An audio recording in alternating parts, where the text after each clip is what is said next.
Please, আমি ওকে ছাড়া থাকতে পারবো না। চলে যাও। কি? জানি না তুমি কি করতে চাও। না, কেন কেন তুমি আমাকে দূরে ঠেলে দাও?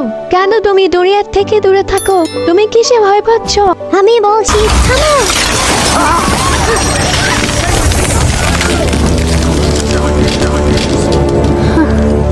এলসা,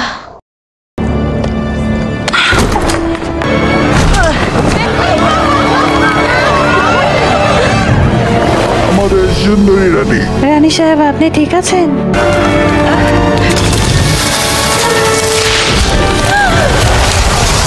তাকে ধরেন প্লিজ, শুধু আমার জন্য থাকুন। আমার দানো দানো। এলসা,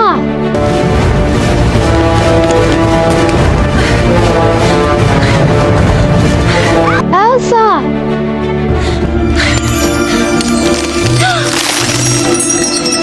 থামো প্লিজ।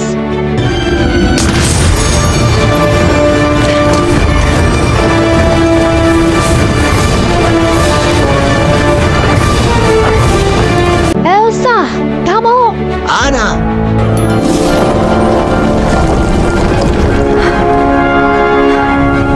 সামনে দেখো।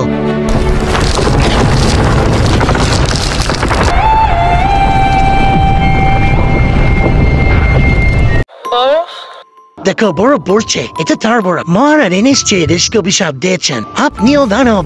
না না, আমি সম্পূর্ণ সাধারণ মানুষ। আপনি বরফের উপর পিছলে গিয়েছিলেন। আজ রাতে আমার দোষ ছিল, আমি তাকে রাগিয়েছিলাম, তাই আমাকেই তাকে খুঁজতে যেতে হবে। প্লিজ আমার ঘোড়া বের না করুন।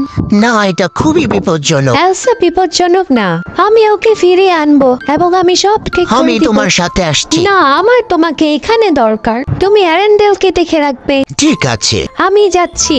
প্রিন্স হান্স এখানে ইনচার্জের দায়িত্ব পালন করবে। তুমি কি তাকে বিশ্বাস করতে পারো? আমি তোমার কষ্টের কথা বলছি। সে আমার বোন, সে কখনোই আমার ক্ষতি করবে না।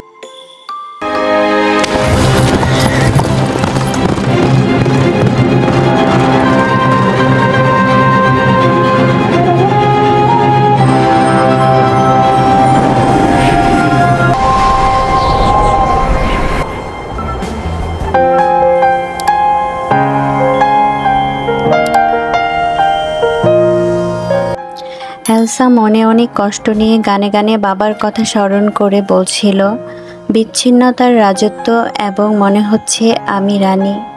আমি চেষ্টা করেছিলাম কাউকে ঘরে ঢুকতে দিব না, কাউকে দেখতে দিব না। তার বাবা বলেছিল, ভালো মেয়ে হও, তোমাকে শক্তি সবসময় লুকিয়ে রাখতে হবে। এখন সবাই জানে এটা আর লুকিয়ে রাখতে পারবো না।